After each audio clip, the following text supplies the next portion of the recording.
Paz e luz, paz e amor, vocês estão sintonizados com a RAM. Eu sou seu radialista Aroni.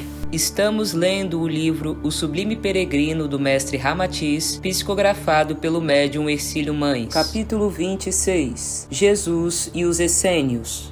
Pergunta: por que a Igreja Católica Romana não mencionou essa influência tão benfeitora dos essênios na vida do Mestre Jesus? Ramatiz: a Igreja Católica nada sabe da existência da fraternidade dos essênios ou do convívio de Jesus entre eles. Os ensinamentos católicos não se coadunam com a origem iniciática e o esoterismo dos essênios, pois estes, além de serem reencarnacionistas, também eram avessos à idolatria das imagens. Em seus ritos iniciáticos, tudo era feito em função daquele momento em que o discípulo dava testemunho das suas reações mentais e emotivas, como as manifestava no mundo profano, e depois deveriam ser disciplinadas sob os preceitos essênios. Mas ninguém se prendia fanaticamente à adoração dos objetos, imagens ou superstições do mundo oculto. Era apenas um culto devocional puro do espírito à divindade, uma espécie de afeição gentil e cortês dos mestres responsáveis pelas transformações morais de seus discípulos. Isso Jesus também o demonstrou diversas vezes em suas atividades evangélicas, pois nenhuma doutrina nasceu tão simples e se fez tão comunicativa à alma dos seus adeptos como o cristianismo. Os responsáveis pela organização católica romana, desde as primeiras consultas feitas aos evangelhos, ajustaram a figura de Jesus e sua obra a um esquema que só valorizasse os preceitos católicos a serem expostos dali por diante às massas primárias. Eliminaram tanto quanto possível os conceitos, as relações ou os fatos da vida do mestre cristão que pudessem contrariar ou desmentir as aspirações e os interesses da nova seita religiosa. Fizeram-se incorporações nos relatos evangélicos de modo a permitir interpretações dúbias, como no caso de Nicodemos e de João Batista, em cujo original a narrativa é perfeitamente reencarnacionista, pois se tratava de uma tradição essênia. Mesmo que o clero romano tivesse identificado a contento a existência dos essênios e a sua influência benéfica na composição do cristianismo, teria recusado essa contingência de Jesus ter participado de uma seita cujos ensinamentos básicos contrariavam completamente as especulações religiosas da Igreja Católica Romana.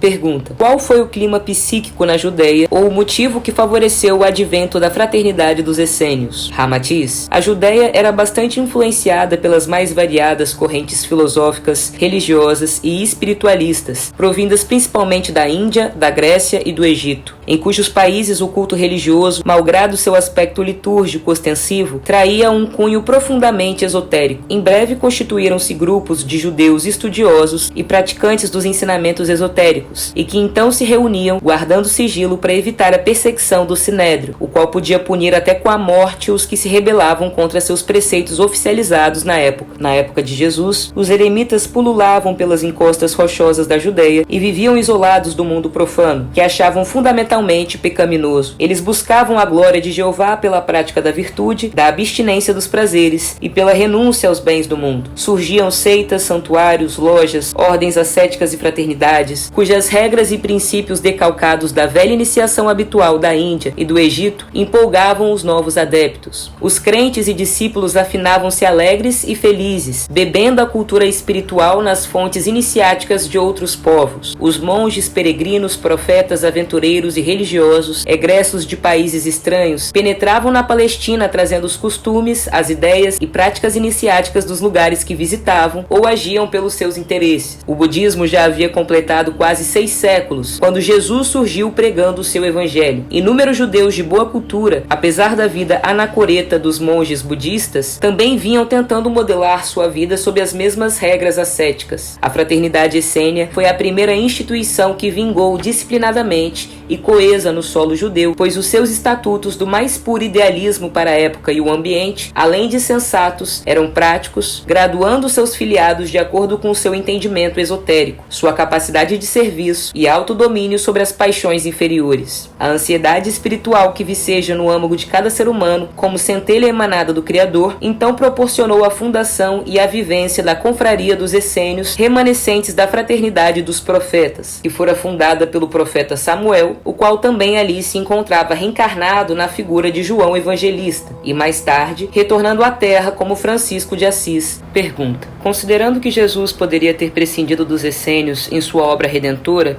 então qual foi a influência que usufruiu entre eles? Ramatiz: todos os acontecimentos ocorridos em torno da vida do Mestre Jesus obedeceram a um plano eficiente. O alto é que havia determinado a fundação da Confraria dos Essênios 150 anos antes de Cristo, na época dos Macabeus, a fim de eles ampararem o Messias com a amizade espiritual necessária para vitalizar-lhe as energias em favor da causa redentora do cristianismo. A prova de que os essênios existiram com a precípua função de inspirar a obra de Jesus é o fato de terem desaparecido logo depois da sua morte, um pouco antes de Tito destruir Jerusalém. Surgiram um século e pouco antes do mestre Nazareno e dispersaram-se meio século depois, assim como o aluno diligente, que depois de fazer a lição pedida pelo professor, então se retira da escola. Por que os essênios não se situaram exclusivamente na Fenícia, na Índia, na Pérsia, na Arábia, na África ou no Egito, preferindo instalar sua confraria benfeitora justamente na Judéia e, por coincidência, na Galileia, terra onde nasceu e viveu Jesus? Que mistério ou feliz acidente reuniu a nata da espiritualidade benfazeja, culta e sábia, na composição daqueles conselhos de anciões, essênios, onde Jesus encontrava o alento, a coragem,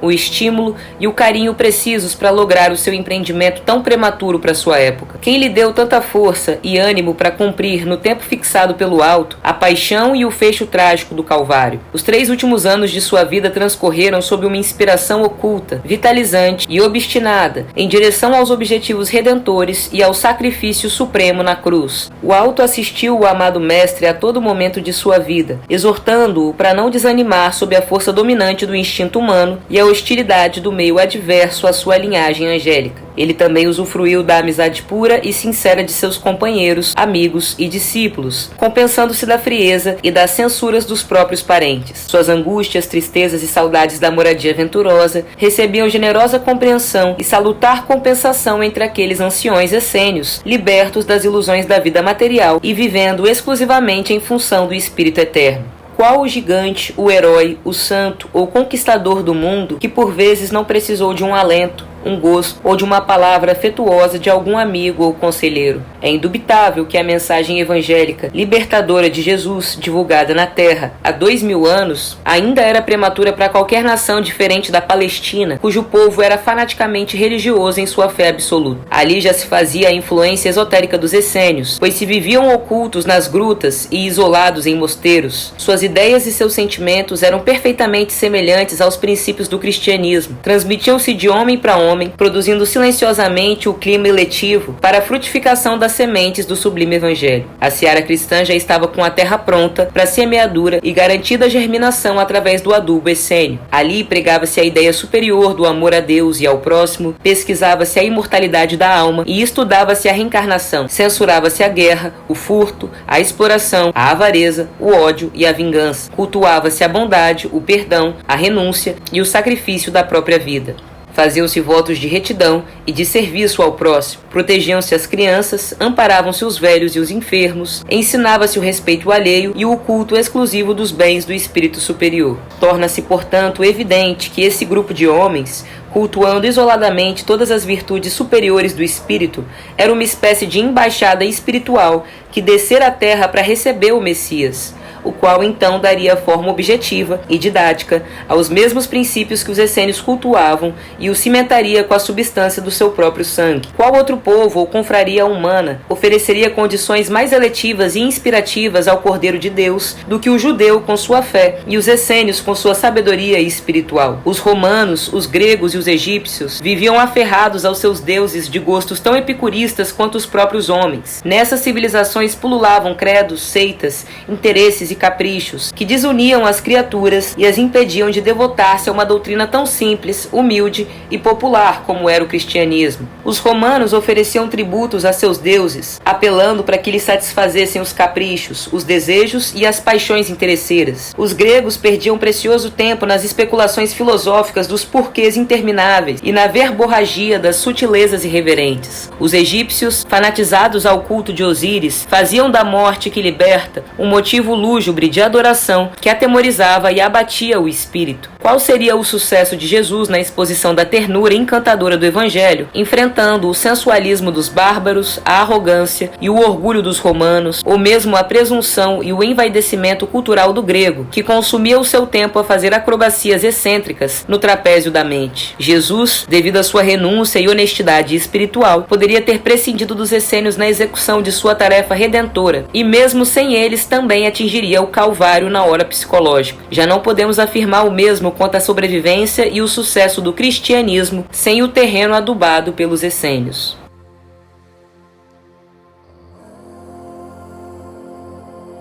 Arro! Paz e luz, paz e amor. Pô, que capítulo interessante, que coisa linda, quanto conhecimento absorvemos com esse capítulo, entendeu? Achei muito bacana Ramatiz falando que os essênios, eles só estiveram ali porque o Alto orquestrou um plano para receber o mestre. Era de interesse do Altíssimo preparar o terreno, adubar o terreno, fertilizar o terreno, para que os ensinamentos do Mestre Jesus encontrassem essa terra forte para brotar e florescer, entendeu? Forte. Então a gente pode perceber, deduzir que a confraria dos essênios foi um esforço, uma estratégia da espiritualidade superior para que Jesus não se percebesse tão sozinho, tão solitário nos valores espirituais que ele já trazia na alma. Pensa bem, um jovem como Jesus em Nazaré, há 2000 anos atrás, um grande mestre espiritual, talvez um dos maiores que a gente tenha tido, sozinho, bota fé, com absolutamente ninguém para compartilhar suas ideias. O movimento espiritual naquela região era fervoroso, era intenso. A gente tinha o Egito, a Grécia, a Índia, a gente tinha as maiores correntes já atuando naquela época. Mas nem todas as correntes tinham o nível de humildade e simplicidade que Jesus trazia na espiritualidade dele, nos ensinos dele. E essa humildade, essa simplicidade ele encontrou com os essênios. Eu acho lindo porque isso nos mostra que Deus, quando ele tem um propósito para um espírito, ele vai se certificar de colocar tudo que aquele espírito precisa bem pertinho, entendeu? Para que esse espírito tenha o norte dele, saiba por onde caminhar e caminhe dentro do propósito que Deus construiu para aquela alma, preparou para aquela alma. A gente não precisa se preocupar com nada, sabe? Tudo que você, irmão, irmã, irmane, precisa para o desenvolvimento da sua missão, para o seu desenvolvimento espiritual, pessoal, subjetivo, etc., já está presente aqui agora. Já é, entendeu? Você não precisa ir muito longe para encontrar o que é seu. Porque se o que é seu estiver muito longe, pode ter certeza que vai dar um jeito de chegar em você. E às vezes não está longe, às vezes está pertinho, às vezes está debaixo do seu nariz, entendeu? A confraria espiritual, a fraternidade que Jesus mais se identificou em valores espirituais, eles estavam na própria Galileia. E o mestre era peregrineiro, Botafé, ele andou por aí, por muitos lugares, mas é na Galileia do Mestre Jesus, que lá estavam os essênios, em cavernas, em mosteiros, enfiado dentro de gruta, meditando, e isso é muito massa. Ei, por hoje vamos ficar por aqui. Paz e luz, paz e amor, eu sou seu radialista Aroni, vocês estão sintonizados com a Rádio Andrômeda, câmbio desligo.